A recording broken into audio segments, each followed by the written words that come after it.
it that way. Tell me why. I don't know the words. That's probably why I did that. Okay, how you got the right stuff, baby. Oh, it may turn me on. Something like that too. You know, what I mean, it was just like I don't know. It was just something to do with turn on with a chick. See, I didn't always memorize the words during this time frame in my life, and I tell you why is because the New Kids and the Backstreet Boys, they were like the most important young men for the girls of my generation. They were like just so happy about them. I'm like, why? Like the girls wore the pins all over for the New Kids on the Block, and then that weird hats and the hairspray bottle with aqua. What was it called? Aquanet, and it's just like a bottle like yay big, and then the bag was like yay big, but the bottle was like boo, and you go. Shh. I mean, seriously, we haven't even started the show yet. Welcome to the Larry's new wrestling podcast and stuff.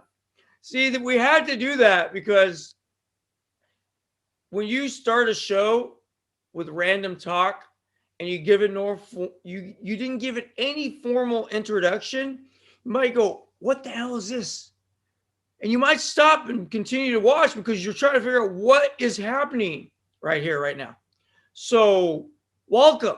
For those of you that are first-time viewers, I'm sorry, but that's what you're going to get if you continuously follow us. Well, I'm not sorry because it doesn't matter.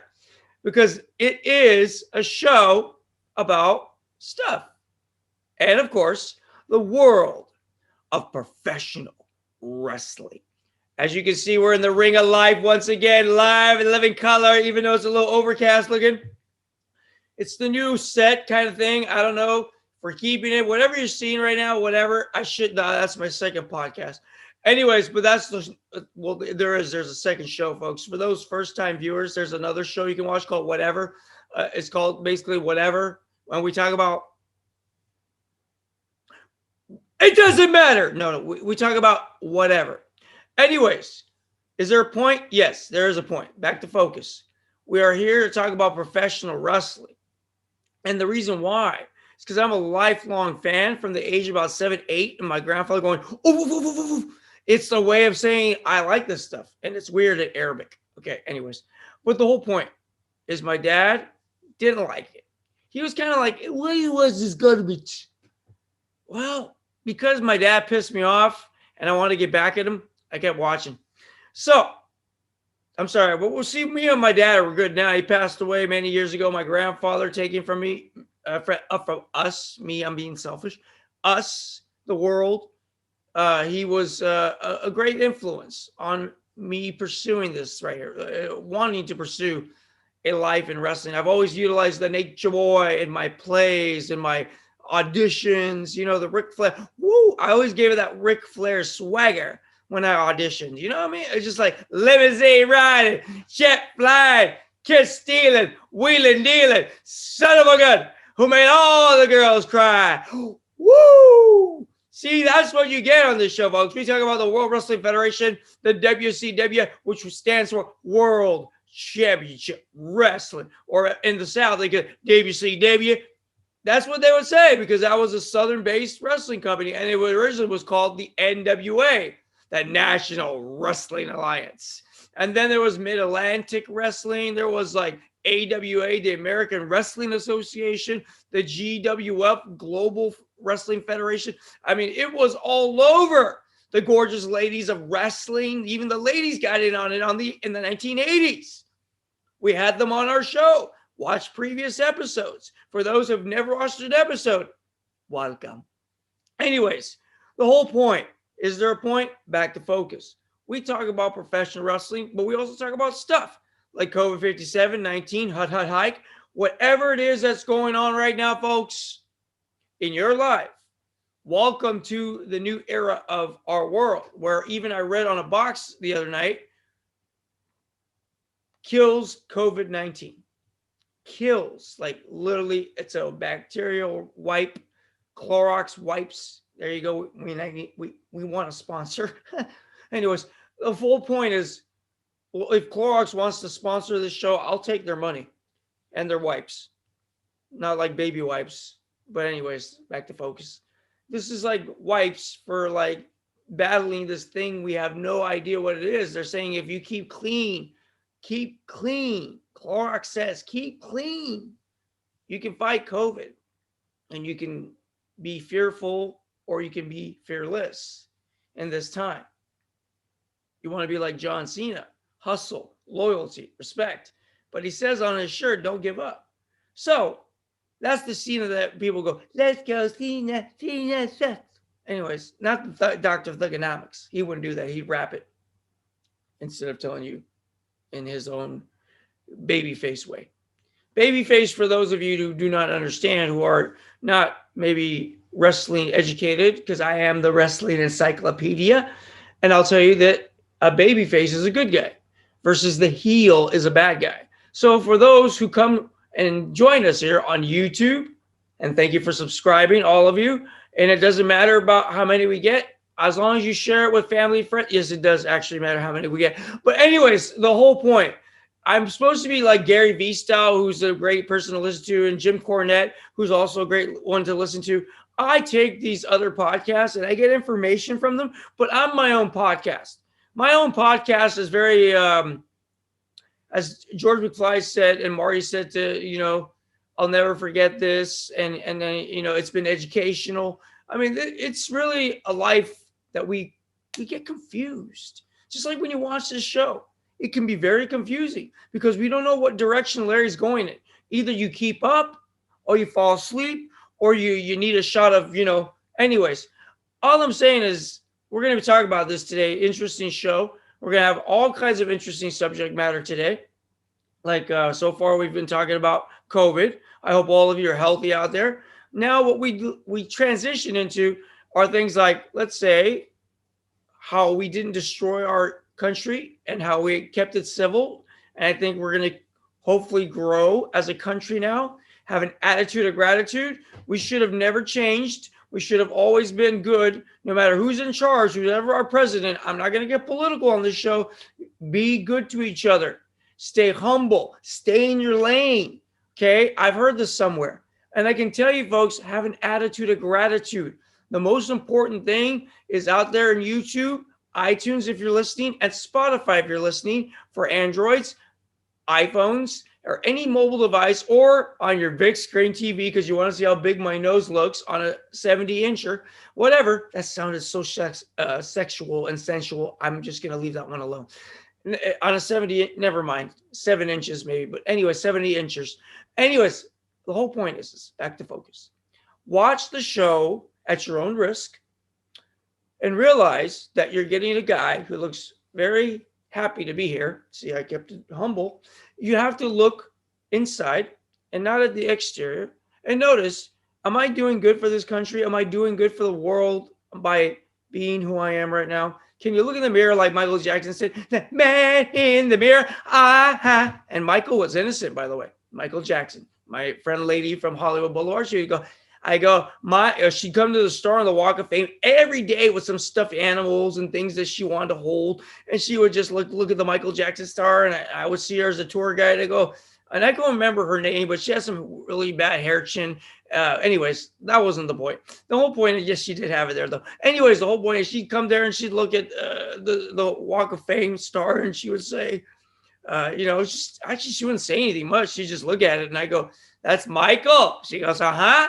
And I go, yeah, that's Michael Jackson. And you know what's important to know about Michael Jackson? I know he's innocent. That was it. Every time I saw her, I expect her, and eventually she understood because I used to say it all the time. He's innocent, he's innocent, he's innocent. And she finally said, oh yeah, he's innocent. See, Michael Jackson, he's innocent. You have your own opinion about him. He's the king of pop to me. Hey. Anyways, where were we going with this, by the way? That's okay. You don't even need to edit the show, okay? You don't need to. You just have to let it happen. You know why, Bird? Because you'll miss something fun. It's just the whole point of the show. Keep it real. Speak from the heart. Give people whatever they want. And if they don't get what they want, it doesn't matter. We're going to brand that soon, folks. We're going to do something with it. I know. I don't care. We're going to make some merch for you to buy. Not now. Let's just focus on the episode, all right? I'm just thinking ahead. I'm a visionary. You see this behind me, like this illusion here? I don't know.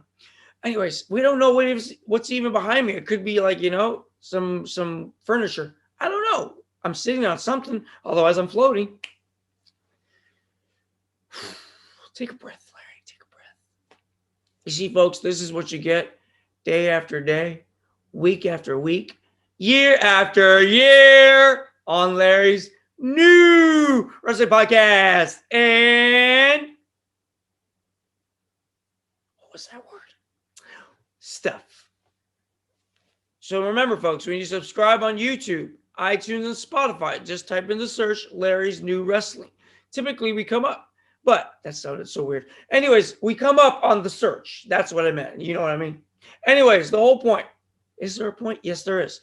Share this with family, number one, friends, and, of course, the person down the street you've met or not met for the very first time by going, "Hey, yo, have you heard about Larry's New Wrestling podcast and stuff?" All right. That's my Rocky Balboa. It's the worst one you'll ever hear. Just like when you tell him, I just found out you wrote the script for Rocky tonight. When you meet him for the very first time and he takes a sip of his drink and goes, that's what happened. Driven, premiere. My friend can vouch for it there. My brother from another mother. Yes, we were there live. And I just told Rocky, I found out he wrote Rocky tonight. Never can take that moment away from me for the rest of my days. Hey, if Sylvester Stallone wants to buy the show, we'll let him. Wouldn't that be Colbert? We're working for Stallone. Weird things have happened in this life. Lucasfilm, The Mandalorian's over. We're going into a different place now with The Mandalorian, according to my sources. My sources say we're going to be going back in time, like Back to the Future. Like, what are we doing, Star Wars? I'm excited. May the Force be with us always, because right now we need it more than ever during this pandemic, during this time that we're supposed to be focused on ourselves. No, we're supposed to be helping each other out. Stay positive, stay healthy and happy. Wash your hands, is what my buddy Walter says. Woo. Anyways, just do what you got to do to survive and make it work for you, but not just survive, make a difference. Make that change. That sounded so, Anyways, let's not go there. How about this go to AEW? How about we talk some wrestling, right? Because that's what the show's about. How about AEW? How about All Elite Wrestling? The brainchild of Cody Rhodes, the Young Bucks, Kenny Omega got involved. 61-year-old Sting. Yep. 61-year-old Sting. Ow! Is back. And I thought he was going to be a personality manager per se. He's getting in the ring, folks, after almost, man. I'm a lifelong fan, and I want to see Sting in the ring. But are we going to see Sting of 1988, 89? No, we're going to see 2021 and 61. And but I think he's got it still. I think he's still, he still got it. You know what? Edge even is coming back. He's going to be at the Royal Rumble again. Like where he came back last year before he injured himself all over again. These guys are pushing their bodies. And now we got Goldberg at 54.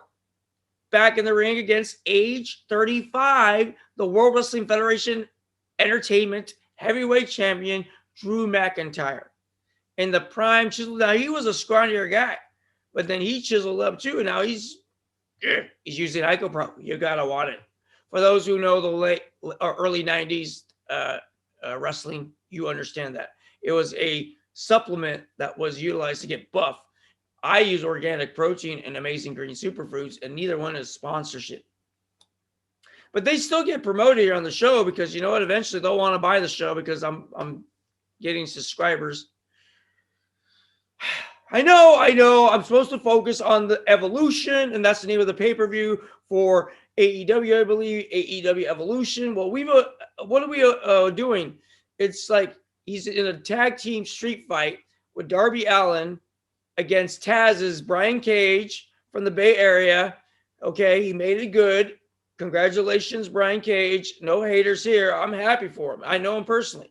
But I can tell you what I'm happy also about is that, and Starks is going to, Ricky Starks is going to be this tag team partner. And they're like the new blood of, this generation. And their talent. And I can tell you straight up, they're like what Cage does in the ring for his size. He's like 6'7" and 250, 270. I don't know. It might even be 3, but he's buff and tall and big. And he's doing like more acrobatic stuff than Bum Bum Bigelow did. Okay. Now that says a lot, but it's the evolution of the mic. And Taz is talking for that group. And he does great promos still because he's from AC Dep. AC Dep. For those of you, there's a lot of letters on the show. Extreme Championship Wrestling. We're talking about the original with the blood and the barbed wire, the backyard match stuff where the people used to kill themselves backyard. Go, oh yeah, man, I can be a wrestler. And they're using like barbed wire. And I mean, that was real. In the 90s, this was real. People were blading themselves for real in the backyard because of ECW, hardcore wrestling. Okay? So Taz is from that genre. And now you got to be PG wrestling. So you're not going to see that. Even though they had a little bit of blood, though, now, this show is trying to be like a little bit NWA meets the Millennium meets 2020. Because now it's a change. It's a change that Sting can be accepted in a street fight at 61. I don't know. Is it worth? He was almost paralyzed in the ring. And he says it wasn't Seth Rollins' fault. He went and did that buckle buck thing where he goes like behind me. The buckle, my head hits the back of the buckle. So technically it could injure my spine. So do I want to take the risk? Even if I don't do the buckle bump anymore, any of these bumps, they call them bumps, folks. For those that don't understand what I'm talking about, it's the way that a wrestler falls. That's the bump. So this is what we need to focus on. Is it worth it? Is Sting going to injure himself permanently in a wheelchair at 61, even though he signed a multi-year, I'm sure, a lot of money contract? Goldberg, same thing. He's obligated to only 1 or 2 matches a year now. But the fact is, he still wrestles at 54. He even said it was so hard to get back in shape just for that one match he did with Brock Lesnar to become Universal Champion. And then Kevin Owens, he beat him there too, and he became champ. And all that stuff he did with Lesnar, with Owens, and he's back again. Every time he beats a champion, the current champion, he said they brought the storyline to life. Drew McIntyre says every time you wrestle a current guy, you beat him. But you're not going to beat this champion. He's going to fight for the World Wrestling Federation title at the Royal Rumble in 2021. Too little, too late. I mean, are people going to boo Goldberg? Well, actually, they can't because they're not there. It's virtual noise now. So we can't even get an honest reaction because it isn't real, folks. That's what it slips sometimes. You're like, you always go into an arena of shouting fans. No, it's COVID wrestling now. It's a different world we live in, folks. But you have to stay positive that they will start to care and maybe give us a little competition like they did back in the day. Care about storylines. But really, these older wrestlers are not going to save the business. It's the microphone. It's the skills. It's the managers like Jim Cornette, who used to wear the same outfit. And he used to give you, or Paulie Dangerously, who wore the same thing. They were fitted managers that were causing trouble. And then you have the Grand Wizard, who wasn't a fitted manager.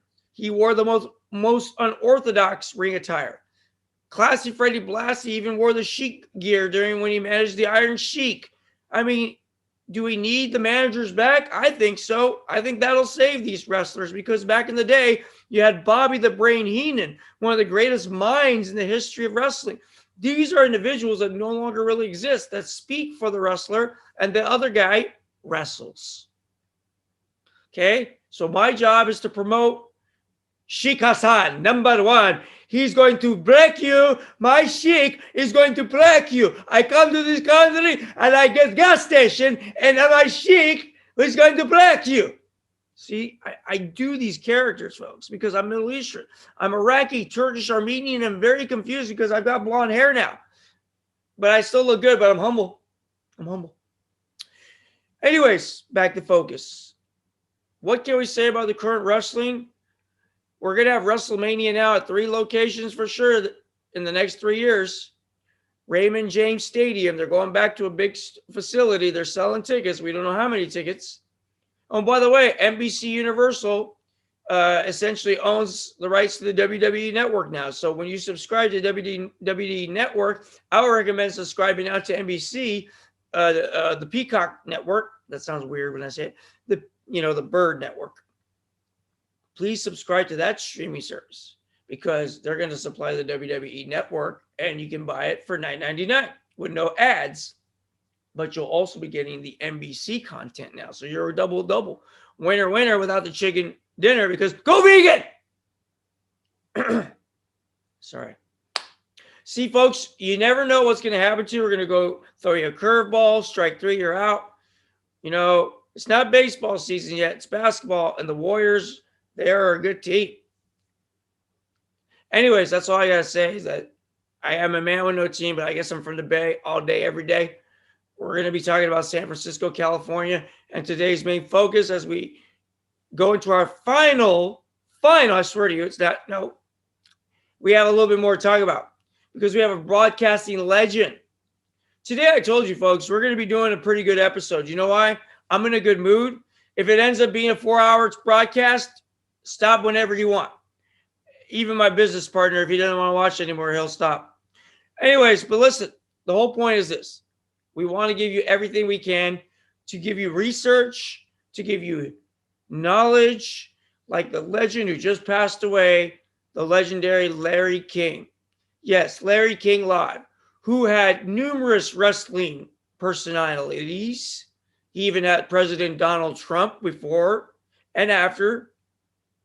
I'm sure. Oh, actually, no, I'm not 100% sure if he had him after he was president. But I know this much. Larry King was the guy who interviewed celebrities, non-celebrities. He interviewed everybody, and he did it with class and style, wearing the nice shirt, tie, and suspenders attire. Unfortunately, I don't own any suspenders, so I couldn't make it a tribute, Mr. King. But I'm glad we both have the same name, first name, but I'm the name so nice they named me twice, Larry Lawrence. But I'm appreciative of your interview skills. I used to watch you a lot on CNN. And of course, you're part of TBS. And you have Vince McMahon, who also was very smirky happy when you asked him the question. So you bought out Ted Turner. And he knows that he's on a Turner broadcast right now. It was owned by, I think Time Warner at that point bought him out. Anyways, but the whole point is this. He's like, I'm on his network.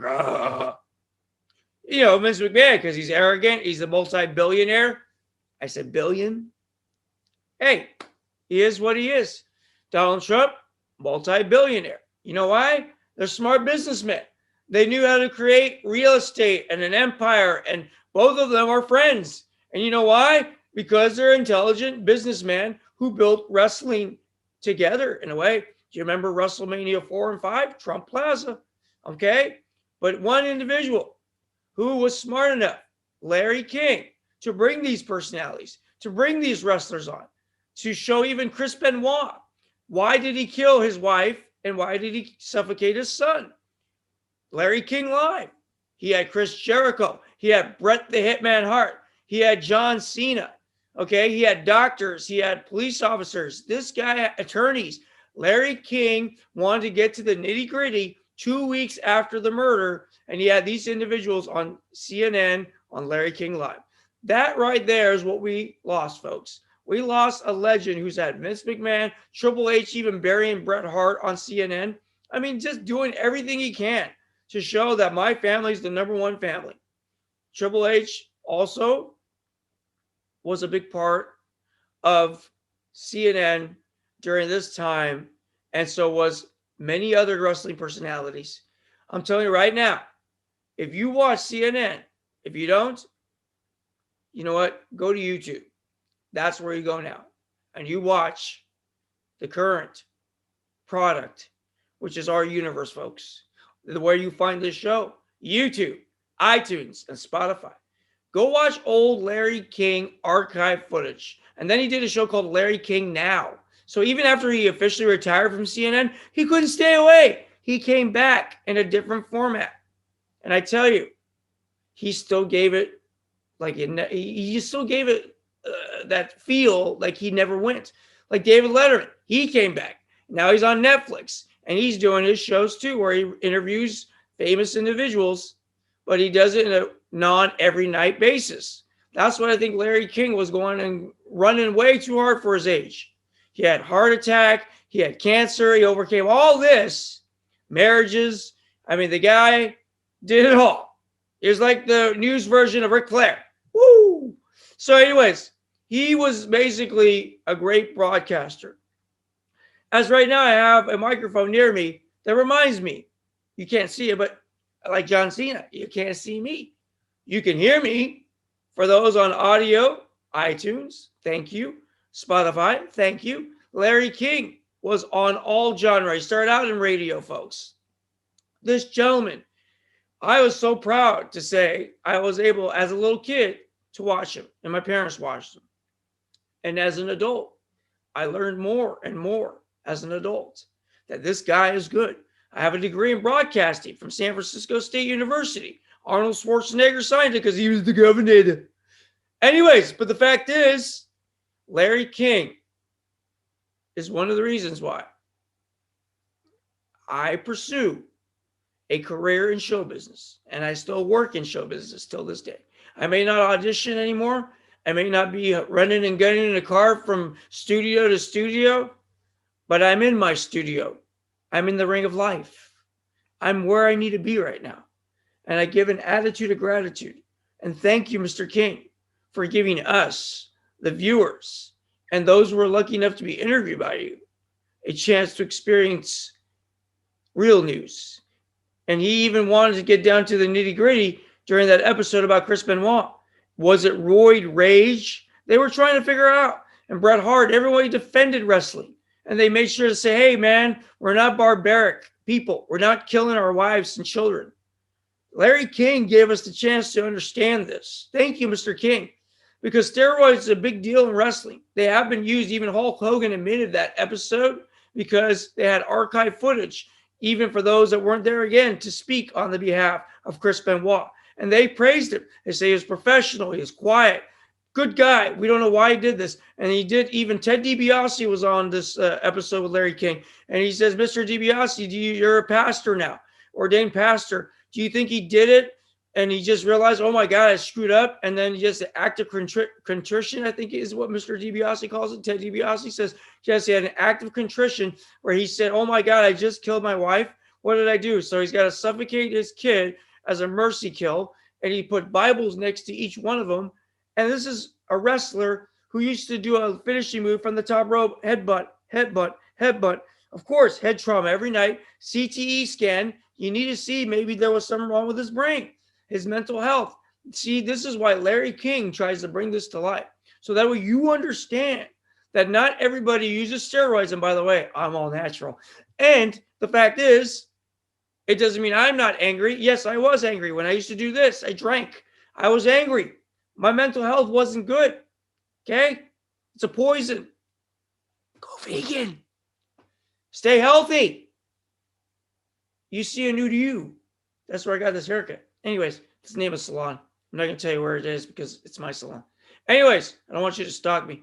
Anyways, the whole point is this. Is there a point? Like I got stalkers. That'd be kind of cool, actually. Anyways, no, it wouldn't be. Anyways, am I going off again? Yes, I told you folks, sometimes this happens. And when it does, namaste. Just be humble. Let's all coexist. On Larry's new wrestling podcast and stuff. Let's just say thank you, Mr. King, and move on to the finale. Yes, from San Francisco, California, Patterson. And they used to, back in the day, MSG, Patterson. Anyways, folks, we're going to be talking about the legendary Pat Patterson to wrap it up today on our episode here. Because what we're going to be doing today is acknowledging one of the most legendary wrestlers in the history of wrestling. Pat Patterson, folks. I had the opportunity to meet him backstage in the Cow Palace. And I can tell you when Joey G and I went there to a show, he happened to be one of the main focuses that weekend. And it was a privilege and honor. Didn't take a picture with him, but was able to have a few encounters with him and conversation with him. And such a gentleman. Nice guy. I didn't want to look like the fan because I know people don't like, but I should have for that one. Or maybe I just wasn't thinking fast enough. I don't know. Didn't get the picture. So I always have it in my mind about my interaction with Pat Patterson. And, from Montreal, Quebec, Canada. And he was one of the most legendary individuals that influenced wrestling in many decades. He was literally a part of everybody's mentorship after he retired as a professional wrestler. And even for those that wrestled with him, always had high praise for him, saying he was a professional backstage. Okay. He started out in Montreal. The one thing that he talks about in the beginning of the story is about, of course, being homosexual. And the reason why that's considered taboo in wrestling is because he basically was in a thing that it's not really an outspoken thing, but he makes it so aware of the fact it was a part of him during this documentary film. And during this documentary, I learned so much more about someone who I had not the privilege of really watching his matches, so I was not even born yet. So Pat Patterson was a part of like 60s, 70s wrestling as a wrestler. Okay, mainly like 70s and 80s, transitioning out to become an announcer / wrestler, where he works with Vince McMahon Sr. as a wrestler, and then transitions into working with Vince McMahon Jr. as a backstage hand, okay, writing storyline, and eventually literally becoming a VP and not even knowing what that means, a vice president of operations for a soon-to-be, multi-billion-dollar industry. Okay? And the reason why, well, I'll tell you right now, WWE is doing so well, even during the pandemic, that Pat Patterson had his hand in what we see today, in a way, from the current stars, because he influenced and crossed over to every decade to mentor Stone Cold. He discovered The Rock. The Rock does a little cheers to him because he passed away last month at the age of 79, I believe it was. 78, 79. Needless to say, either one, most wrestlers don't even make it to the age of 40. And they talked about that during the Chris Benoit interview there with Larry King, that Pat Patterson lived to almost 80, where wrestlers today, they're gone in their 20s, 30s, and 40s. So for us to be able to have even Ric Flair at 72 next month, and Hulk Hogan is going to be turning 68, these are the two biggest names in wrestling. Pat Patterson had a long life and even had his on-camera persona throughout the decades. They never forgot Pat Patterson. Even now, Michael PSS says it at the end of this documentary. Even though Pat Patterson has left the earth, he will always be backstage in some way, shape, or form. They will speak about him. They will acknowledge him. They'll reference him somehow, some way. And I know that because they called the gorilla position for a reason. Gorilla Monsoon. And he has been gone since 1999. Bobby the Brain Heenan, okay? Anytime you see people doing anything random in this world like me, just know we can credit Bobby the Brain Heenan. What? Talking to me? Anyways, see what I mean? It's like no one was talking to me, but that was Bobby and Gorilla, okay? That's the type of influence Pat Patterson had on the current generation of wrestlers. Dolph Ziggler, Roman Reigns, all mentioned Pat Patterson. So we're talking guys that are still in the ring till this day. Okay, Pat Patterson. Okay, this gentleman started out at the age of 16, getting out of his house, leaving his parents' house because they couldn't agree with his choice of sexuality. So he moves to Boston with $20 his sister gave him, gets on a Greyhound bus and goes there. Then from there, he meets his future partner, who he always calls his friend, named Louie. And Louie and him separate so he can actually go to Oregon, where he doesn't even know where Oregon is. So he goes all over the place. As a wrestler that he loves his business, making $5 or $7 a match to making $50, and he freaks out. He goes, $50 for a match? Where his mother said, take the soap and go clean yourself in the cool pool was cold, maybe swimming pool. The kid came from nothing. Okay, they didn't even have running hot water in a bathroom to use in their home in Montreal, and this gentleman found a way to live out his dream. That's why when he drives in the beginning of the documentary, he says his dream come true. Why? That he gets to go into Montreal, Quebec for a Royal Rumble or whatever event that took place in Montreal, that this man, this hardworking, his blood, sweat, and tears, because an alley fight with Sergeant Slaughter in 1981, I believe, will tell you, or 1980, somewhere in that time frame, he bled like hardcore. That's where hardcore really started. You watch Sergeant Slaughter versus Pat Patterson, and you will understand what hardcore was all about. The stuff that made my grandfather say, oof, oof, oof, oof. Okay? 70s and 80s wrestling, and I was a part of Hulk Hogan and King Kong Bundy and midgets and little people and all that, John, and the Iron Sheik, America, Hawk 2. Okay? This is something that we all take something from it. Pat Patterson was a part of the Stooges, Gerald Briscoe, and himself for Vince McMahon, when Vince McMahon's heel character was fighting Stone Cold Steve Austin. Okay, the corporation versus this rebel heel slash babyface, because he's a badass. You really should boo this guy, but everyone cheered him. And he said, that's the bottom line, because Stone Cold said so. Pat Patterson had his hand in this with the storytelling and everything, because he was Vince McMahon's right-hand man. Vince McMahon was overwhelmed. He says, Vince, you got to keep up with the stories. He goes, well, I'm by myself. He goes, well, I can help you. Go to the office Saturday morning. He's like, okay. So guess what? From there, from Stamford, Connecticut, Vince McMahon and Pat Patterson create the 1980s rock and wrestling. He was there at WrestleMania 1 as a referee with Muhammad Ali, Pat Patterson. As you can see, you cannot say enough about this individual, the history, the giving to the business that he gave us. Just to know, as a fan, a connoisseur, I'm appreciative that he had such an influence on me. I should have gotten that picture, but no would have, should have, could have. I'll always have it in my mind that I met Pat Patterson and that he interacted with me and he smiled, and he is, but I didn't say, hey, he's trying to pick up on me. I knew about that. I just know that he's a nice guy, a really cool person, a down to earth, because it doesn't matter gay, straight, or whatever. Are you a good person inside? Do you want to give back to the wrestlers? Do you want to give back to people? That was Pat Patterson.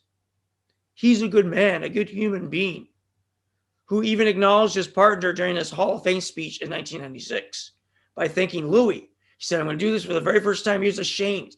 He said, I was always chasing that thing being gay, chasing it, just like he was chasing his dream of being in the ring. And he came from nothing in Canada, and he made a career. And when he brought his mother and father, who told him to leave the house at 16 for coming out, he went, and his family, he left a family of 11, 5 brothers, I believe, and 4 sisters, and his mother and father. My dad came from 8. So essentially it's like saying, go do it. My dad came to America. He made a life out of being an immigrant, a liquor store and grocery store owner. And he created something for me.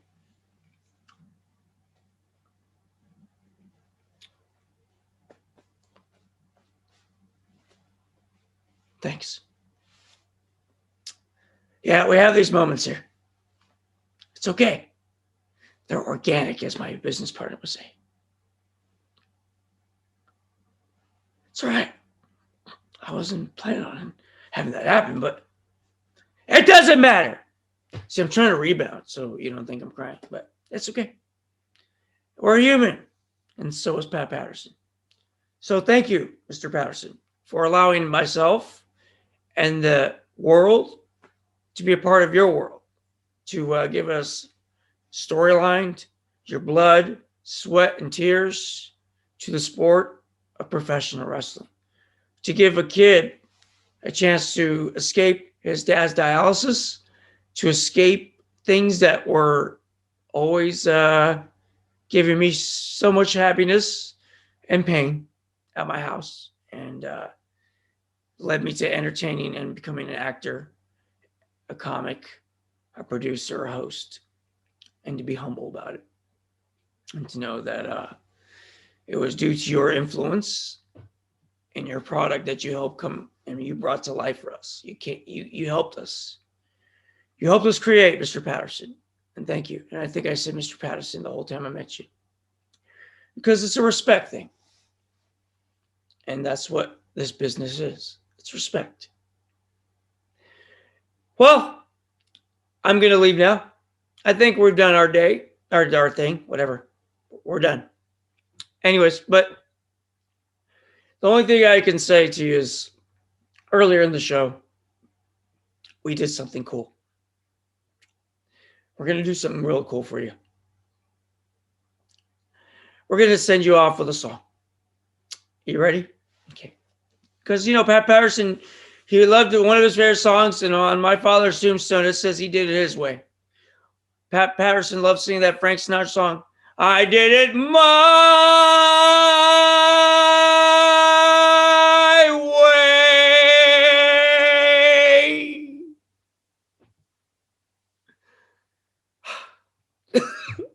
Wow. Sorry. It's okay. I need a beverage real quick.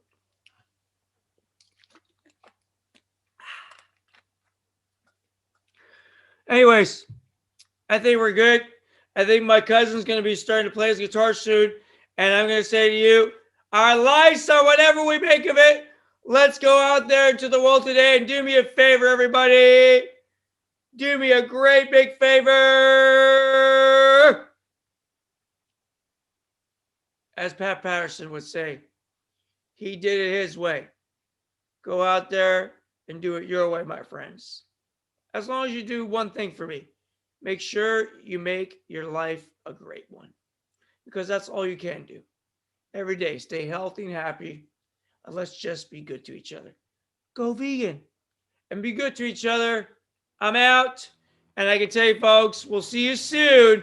Share it with friends, family number one, friends and strangers, Larry's New Wrestling Podcast and stuff. All right. Once again, thank you for everything you've done for us folks out there by subscribing, share it. Love you. Take care. And most importantly, bye-bye now. Bye-bye. Okay, bye-bye. See you soon. Take care. Peace.